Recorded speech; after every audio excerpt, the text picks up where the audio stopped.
जय श्री राम मित्रों, स्वागत है हमारे इस महाभारत धर्म ज्ञान चैनल में। प्रिय दर्शकों, पूर्व में 17वें अध्याय की कथा में हमने आपको यह कथा सुनाई कि नारायण द्वारा देवताओं को समुद्र मंथन करने का आदेश कैसे मिला। अब इस हम 18वें अध्याय में आपको कथा सुनाएंगे कि देवताओं और दैत्यों द्वारा अमृत के लिए समुद्र का मंथन करना तथा अनेक रत्नों के साथ अमृत की उत्पत्ति और भगवान का मोहिनी रूप धारण करके दैत्यों के हाथ से अमृत ले लेना, यह सब कथा आप सुनिए। और सर्वप्रथम आप लोग चैनल को सब्सक्राइब करिए तथा वीडियो को लाइक करिए, जिससे हमारे हर नए वीडियो की नोटिफिकेशन आप तक सबसे पहले पहुंच जाए। आइए कथा सुनिए। सौतिर्वाच ततो अभ्रशिखराकारे गिरिशृङ्गैरलकृतं मन्दरं पर्वतवरं लाताजालसमाकुलं किन्नानाविहग सन्धुष्टं नानादृष्टिसमाकुलं किन्नरैरप्सरोभिश्च देवैरपि च सेवितम् 11 सहस्राणि योजनानां सुमुच्छितम् अधो भूमेः सहस्रेषु तावत्सेव प्रतिष्ठितम् तद्भूतोक्तमसक्ता वै सर्वे देवगणास्तदा विष्णुमासीनमभ्येत्य ब्राह्मणं चेदं ब्रुवन्। उग्रश्रवा जी कहते हैं, सौनक जी तदंतर संपूर्ण देवता मिलकर पर्वत श्रेष्ठ मंदराचल को उखाड़ने के लिए उसके समीप गए। वह पर्वत श्वेत मेघदंडों के समान प्रतीत होने वाला गगनचुंबी शिखरों से सुशोभित था। अब सब ओर फैली हुई लताओं के समुदाय ने उसे आच्छादित ढक कर रखा था। उस पर चारों ओर भांति भांति के विहंगम कलरव कर रहे थे, पशु पक्षी कलरव कर रहे थे। बड़ी बड़ी दाढ़ों वाले व्याघ्र, सिंह आदि अनेक हिंसक जीव वहां सर्वत्र भरे हुए थे। उस पर्वत की ऊंचाई 11,000 योजन थी और भूमि के नीचे भी वह उतने ही सहस्त्र योजनों में प्रतिष्ठित था। जब देवता उसे उखाड़ ना सके, तब वहां बैठे हुए भगवान विष्णु और ब्रह्मा जी से इस प्रकार बोले, भगवन् भवन्तावत्र कुर्वीतां बुद्धिं नये श्रेयसीं परां मंदरोद्धरणे यत्नः क्रियतां न हिताय नः। आप दोनों इस विषय में कल्याणमय उत्तम बुद्धि प्रदान करें और हमारे हित के लिए मंदराचल पर्वत को उखाड़ने का यत्न करें। उग्रश्रवा जी कहते हैं, भृगुनंदन, देवताओं के ऐसा कहने पर ब्रह्मा जी सहित भगवान विष्णु ने कहा, तथास्तु, ऐसा ही हो। तदंतर जिनका स्वरूप मन बुद्धि एवं प्रमाणों की पहुंच से परे है, उन कमल नयन भगवान विष्णु ने नागराज अनंत को मंदराचल उखाड़ने के लिए आज्ञा दी। तब ब्रह्मा जी ने प्रेरणा दी और भगवान नारायण ने भी आदेश दिया। तब अतुल पराक्रमी अनंत शेषनाग उठकर उस कार्य में लगे। अथ पर्वत राजानां तमनंतो महाबलः उज्जहार बलाद ब्रह्मन् सवनं सवनोकसं।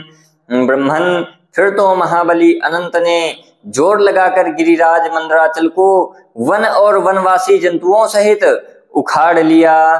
तत्पश्चात देवता लोग उस पर्वत के साथ समुद्र तट पर उपस्थित हुए और समुद्र से बोले, हम अमृत के लिए तुम्हारा मंथन करेंगे। यह सुनकर जल के स्वामी समुद्र ने कहा, यदि अमृत में मेरा भी हिस्सा रहे तो मैं मंदराचल को घुमाने से जो भारी पीड़ा होगी उसे सह लूंगा। तब देवताओं और असुरों ने समुद्र की बात स्वीकार कर ली। समुद्र तल में स्थित कच्छपराज से कहा, भगवान, आप इस मंदराचल के आधार बनिए। तब कच्छपराज ने तथास्तु कहकर मंदराचल के नीचे अपनी पीठ लगा दी। देवराज इंद्र ने उस पर्वत को वज्र द्वारा दबाए रखा। ब्रह्मन इस प्रकार पूर्व काल में देवताओं, दैत्यों और दानवों ने मंदराचल को मथानी और वासुकी नाग को डोरी बनाकर अमृत के लिए जलनिधि समुद्र को मंथन करना आरंभ किया। उन महान असुरों ने नागराज वासुकी के मुख भाग को दृढ़ता पूर्वक पकड़ रखा था और जिस ओर उनकी पूंछ थी उधर संपूर्ण देवता उसे पकड़ कर रखे थे। भगवान अनंत देव उधर ही खड़े थे जिधर भगवान नारायण थे। वे वासुकी नाग के सिर को बार बार ऊपर उठाकर झटकते थे। वासुके रथनागस्य सहसा क्षिप्तः सुरैः सधुमाः सार्चिषो वाता निष्पेतुर्संक्रमुखात्। तब देवताओं द्वारा बार बार खींचे जाते हुए वासुकी नाग के मुख से निरंतर धुएं तथा आग की लपेटों के साथ गर्म गर्म सांसें निकलने लगीं। वे धूम समुदाय बिजलियों सहित मेघों की घटा बनकर परिश्रम एवं संताप से कष्ट पाने वाले देवताओं पर जल की धारा बरसाते रहे। उस पर्वत शिखर के अग्रभाग से संपूर्ण देवताओं तथा असुरों पर सब ओर से फूलों की वर्षा होने लगी। देवताओं और असुरों द्वारा मंदराचल से समुद्र का मंथन होते समय वहां महान मेघों की गंभीर गर्जना के समान जोर जोर शब्द होने लगे। उस समय महान पर्वत के द्वारा सैकड़ों जलचर जंतु पिस गए और खारे पानी के उस महासागर में विलीन हो गए। मंदराचल ने वरुणालय, समुद्र तथा पाताल तल में निवास करने वाले नाना प्रकार के प्राणियों का संहार कर डाला। जब वह पर्वत घुमाया जाने लगा उस समय उसके शिखर से बड़े बड़े वृक्ष आपस में टकराकर उन पर निवास करने वाले पक्षियों सहित नीचे गिर पड़े।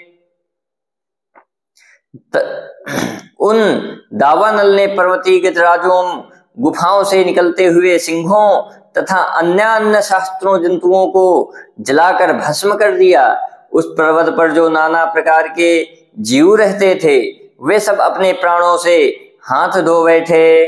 तब देवराज इंद्र ने इधर उधर सबको जलाती हुई उस आग को मेघों के द्वारा जल बरसाकर सब ओर से बुझा दिया। तदनंतर समुद्र के जल में बड़े बड़े वृक्षों के भांति भांति के गोंद तथा औषधियों के प्रचुर रस चू चू कर गिरने लगे। वृक्षों और औषधियों के अमृत तुल्य प्रभावशाली रसों के जल से तथा सुवर्णमय मंदराचल की अनेक दिव्य प्रभावशाली मणियों से चूने वाले रस से ही देवता लोग अमृत को प्राप्त होने लगे। ततस्तस्य समुद्रस्य तज्जातमुदकंपयः रसोत्तम मैं विमिश्रम च ततः क्षीरात् भूद्घृतम्। उन उक्त रसों के सम्मिश्रण से समुद्र का सारा जल दूध बन गया और दूध से घी बनने लगा। ततो ब्रह्माण्डमासीनं देवा वरदं ब्रुवन् श्रान्ताः स्म सुभ्रत्सं ब्रह्मन्नोद्भवत्तमृतं च तत् विना नारायणं देवं सर्वे अन्ये देवदानवाः चिरारब्धमिदं चापि सागरस्यापि मंथनम्। तब देवता लोग वहां बैठे हुए वरदायक ब्रह्मा जी से बोले, ब्रह्मन, भगवान नारायण के अतिरिक्त हम सभी देवता और दानव बहुत थक गए हैं, किंतु अभी तक वह अमृत प्रकट नहीं हो रहा है। इधर समुद्र का मंथन आरंभ हुए बहुत समय बीत चुका है। यह सुनकर ब्रह्मा जी ने भगवान नारायण से यह बात कही, सर्वव्यापी परमात्मन, इन्हें बल प्रदान कीजिए, यहाँ एकमात्र आप ही सबके आश्रय हैं। तब विष्णु रुवाच बलं ददामि सर्वेषां कर्मे तद्मे समस्थिताः क्षोभ्यतां कलशः सर्वैर्मन्दरः परिवर्तताम्। तब श्री विष्णु जी बोले, जो लोग इस कार्य में लगे हुए हैं उन सबको मैं बल दे रहा हूँ। सब लोग पूरी शक्ति लगाकर मंदराचल को घुमावें और इस सागर को क्षुब्ध कर दें। उग्रश्रवा जी कहते हैं, शौनक जी भगवान नारायण का वचन सुनकर देवताओं और दानवों का बल बढ़ गया।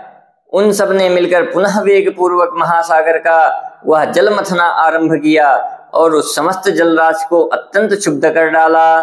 फिर तो उस महासागर से अनंत किरणों वाले सूर्य के समान तेजस्वी शीतल प्रकाश से युक्त श्वेत वर्ण एवं प्रसन्नात्मा चंद्रमा प्रकट हुए। तदंतर उस घृत स्वरूप जल से श्वेत रूप धारिणी लक्ष्मी देवी का आविर्भाव हुआ। इसके बाद शुरा देवी और श्वेत अश्व प्रकट हुए। कौस्तुभस्तुमणिर्दिव्यम् उत्पन्नो घृत संभवः मरीचि विकचः श्रीमाना नारायण रोगतः। फिर अनंत किरणों से समुज्जल दिव्य कौस्तुभ मणि का उस जल से प्रादुर्भाव हुआ, जो भगवान नारायण के वक्ष स्थल पर सुशोभित हुई। पारिजातस्य तत्रयो सुरभिश्च महामुने जज्ञाते तौ तदा ब्रह्मन् सर्वकाम फलप्रदो श्रीः सुराचयो सोमस्य दुर्गस्य मनोजवः यतो देवास्ततो जम जगमूरादित्य पथमाश्रिताः। ब्रह्मन् महामुने वहां संपूर्ण कामनाओं का फल देने वाले पारिजात वृक्ष एवं सुरभि गौ की उत्पत्ति हुई। फिर लक्ष्मी, शुरा, चंद्रमा तथा मन के समान वेगशाली उच्चैःश्रवा घोड़ा, ये सब सूर्य के मार्ग आकाश का आश्रय ले जहां देवता रहते हैं उस लोक में चले गए। इसके बाद दिव्य शरीरधारी धन्वंतरी भगवान का प्रागट्य हुआ। वे अपने हाथ में श्वेत कलश लिए हुए थे जिसमें अमृत भरा हुआ था। एतद्दत्तद्भुतं दृष्ट्वा दानवानां समुत्थितः अमृतार्थे महान् नादो ममेदमिति जल्पताम्।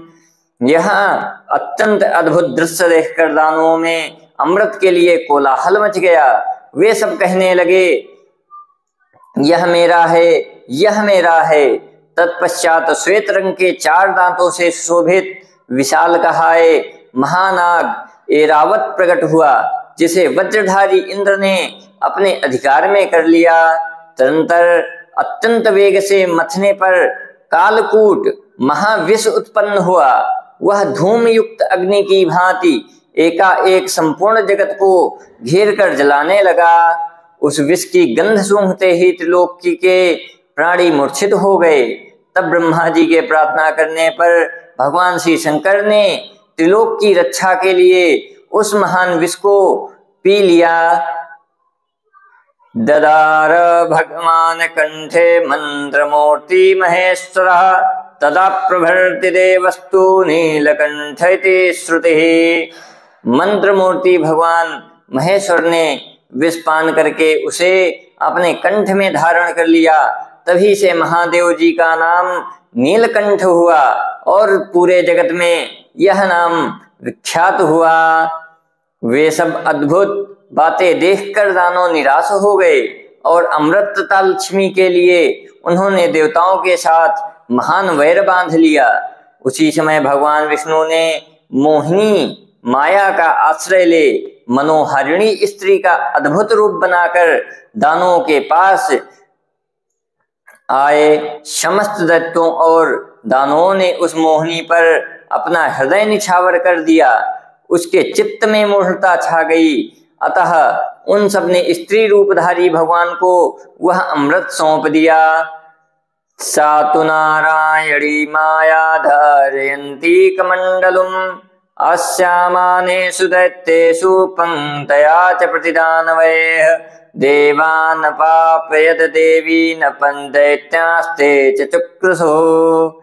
भगवान नारायण की वह मूर्तमयी माया हाथ में कलश लिए अमृत परोसने लगी। उस समय देवताओं सहित दैत्य पंगत लगाकर बैठे ही रह गए, परंतु उस देवी ने देवताओं को ही अमृत पिलाया, दैत्यों को नहीं दिया। इससे उन्होंने बड़ा कोलाहल मचाया। इति श्री महाभारते आदि पर्वणि आस्तिक पर्वणि अमृत मंथने 18वाध्यायः। जय श्री राम मित्रों, आप सबने यह अमृत मंथन, समुद्र मंथन नामक यह अद्भुत कथा सुनी।